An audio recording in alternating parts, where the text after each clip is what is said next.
Bismillahirrahmanirrahim. Assalamualaikum warahmatullahi wabarakatuh.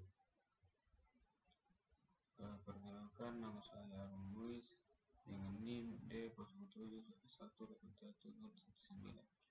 Akan sedikit menjelaskan tentang modul 3 yaitu modul statistika.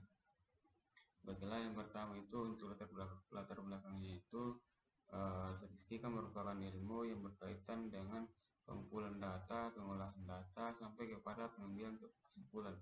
Berdasarkan data tersebut, dalam statistika perlu dilakukan uji normalitas serta uji kecukupan dan uji keseragaman data.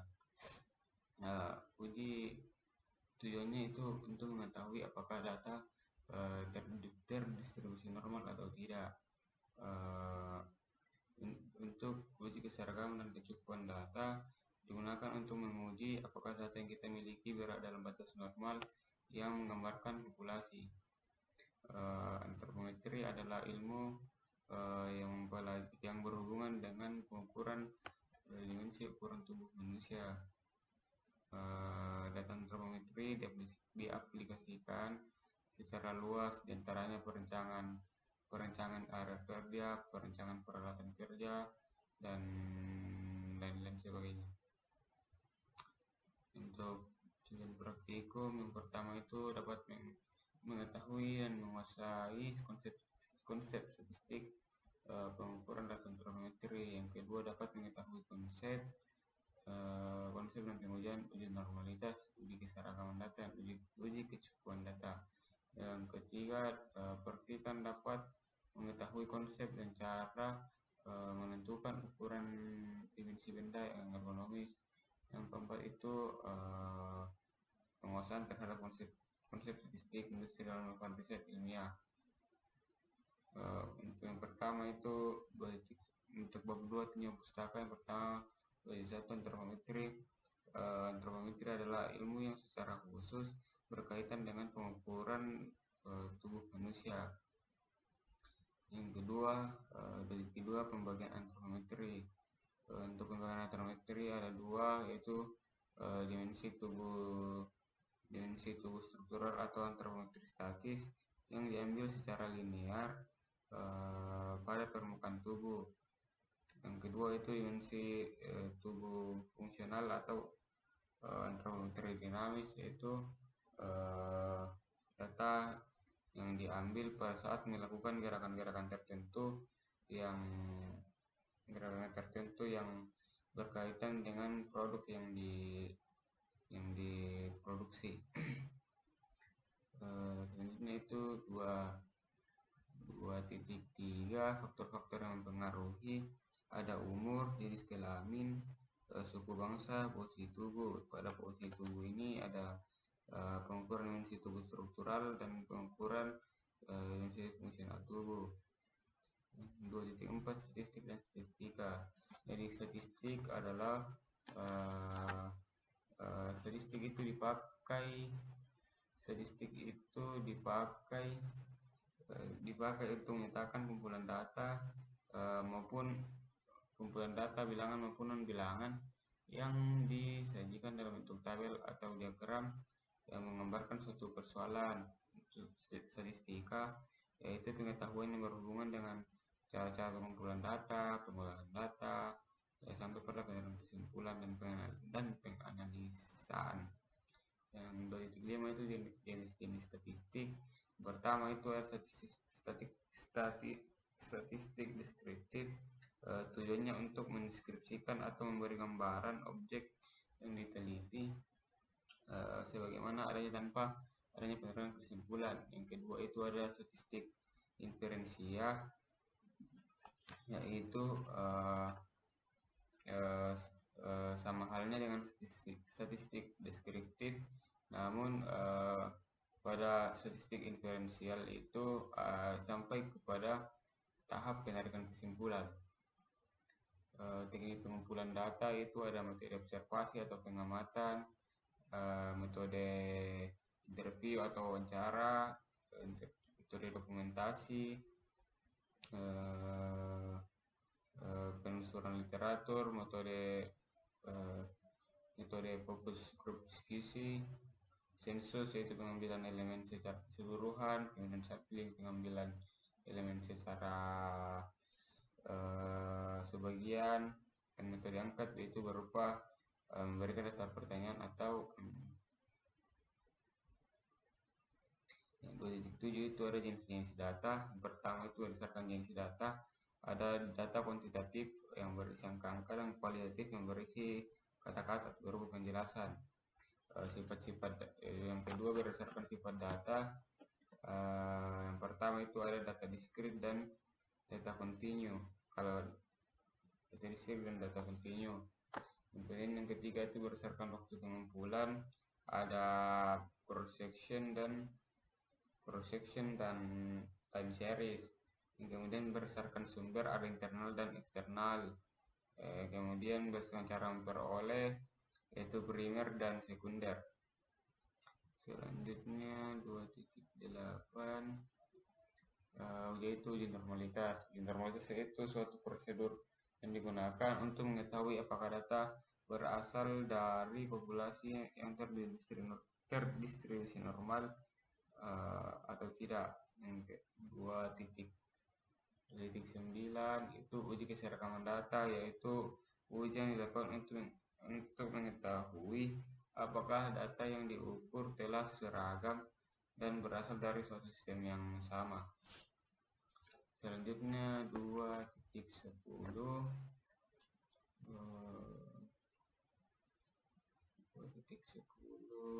itu uji kecukupan data. Jadi uji kecukupan data digunakan untuk memastikan data yang dikumpulkan adalah cukup secara objektif,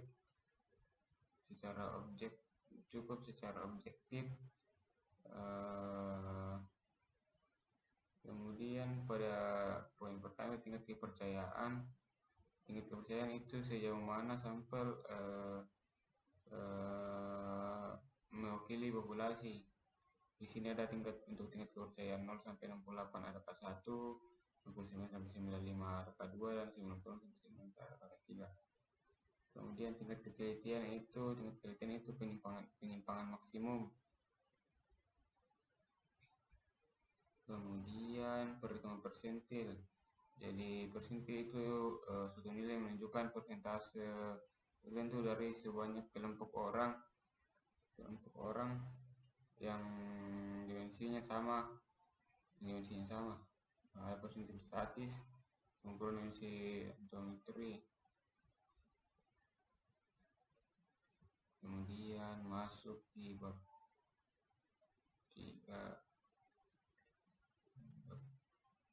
4 yaitu pengolahan data. Untuk data antrometri itu dari 7 pengukuran antrometri dilakukan di 7 dimensi statis dan 3 dimensi dinamis terhadap 35 sampel. Ini data-data yang telah dikumpulkan. Untuk dimensi statis itu yang digunakan itu penyaringan tangan ke depan, tinggi siku, tinggi detail, tebal paha, penyaringan tangan ke samping, panjang lutut, dan tinggi lutut. Untuk dimensi dinamis itu ada sudut siku, sudut pinggul, dan sudut lutut. Kemudian dilakukan uji normalitas. Untuk tingkat kepercayaan itu 95%, maka K-nya itu K2. Untuk uji hipotesis, untuk H1 data tidak terdistribusi normal. Untuk H0-nya itu data terdistribusi normal. Ini hasil uji normalitas yang menggunakan pengukur Smirnov melalui software SPSS. Kemudian uji tabel 4.1 uji normalitas Kolmogorov Smirnov dimensi statis. Dihasilkan ya N itu 35 untuk dimensi statis, alfanya 0,05 dan demaxnya itu tertentu, sehingga dapat dikatakan bahwa data ini terdistribusi normal. Untuk pada dimensi dinamis selanjutnya uji keseragaman data. Uji keseragaman data dari hasil tabel keseragaman data. Datanya itu data itu seragam dari dimensi statis dan dimensi dinamis. Selanjutnya untuk uji kecukupan data dari rumus yang telah dilakukan sehingga didapatkan yaitu untuk data statis dan dinamis itu datanya sudah cukup. Kemudian dilakukan perhitungan persentil yang digunakan persentil 5, persentil 50, dan persentil 95. Kemudian didapatkan ini hasilnya. Kemudian untuk menentukan ukuran produk perhitungan dapat dilihat di tabel untuk penyertaan ke depan yaitu 69,08 dan selanjutnya. Untuk review jurnal internasional, jadi judulnya itu determinasi of ergonomic table and chair dimension with anthropometric method and using statistical data analysis. Penulisnya itu Dini Iskandar dan Muhammad Iqbal. Dini Syahriza. Volumenya volume 3 nomor 2 tahun 2016. Untuk pendahuluannya itu penelitian ini dilakukan mengamati aktivitas proses belajar mengajar dilakukan oleh pelajar di Kabupaten Pidi, Aceh. Bertujuan untuk mengetahui bagaimana penerapan elemen pembuatan meja dan kursi sehingga dapat tercipta kenyamanan belajar melalui ditinjau dari dimensi statis dan dinamis pada kursi dan meja. Untuk tujuan penelitiannya itu menganalisa apakah fasilitas meja-meja dan kursi yang tersedia di SMA Kabupaten Pidi ini sudah memenuhi syarat ergonomi. Selanjutnya untuk metode penelitiannya itu data melalui kuantitatif dengan metode analisis deskriptif terhadap dimensi mejanya. Untuk hasilnya itu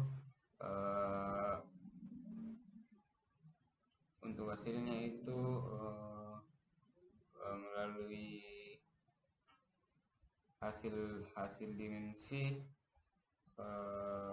dibutuhkan penambahan ketinggian kursi dan meja sesuai dengan anatomi dari hasil survei, penambahan sandaran tangan dan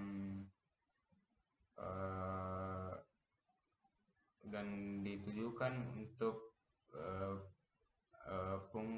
agar punggung pelajar itu lebih landai dan lebih nyaman. Untuk kesimpulannya yaitu meredesain kursi atau membuat produk yang baru. Mungkin itu saja kesimpulan. Kemudian untuk penutup sebagai kesimpulan yaitu yang pertama, statistik merupakan metode yang digunakan untuk mengumpulkan data, mengolah data, menyajikan data, menganalisa dan menginterpretasikan data kuantitatif. Kemudian yang kedua yaitu uji normalitas adalah suatu prosedur yang digunakan untuk mengetahui apakah data yang diolah telah terdistribusi normal atau tidak. Yang ketiga yaitu penentuan ukuran dimensi ergonomis berdasarkan 3 prinsip. Prinsip tentang ukuran tertentu dengan ukuran ekstrim untuk ukuran tertentu dan ukuran rata-rata. Yang kelima yaitu yang keempat yaitu statistik tidak hanya digunakan tidak hanya terbatas penggunaannya dalam penentuan interferometri seperti dalam statistika sangat sangat sangat dekat sangat dekat dengan dunia industri seperti Six Sigma, Work SMP atau lain sebagainya. Mungkin itu saja yang saya sampaikan, kurang lebihnya mohon dimaafkan. Wabillahi taufiq wal hidayah. Assalamualaikum warahmatullahi wabarakatuh.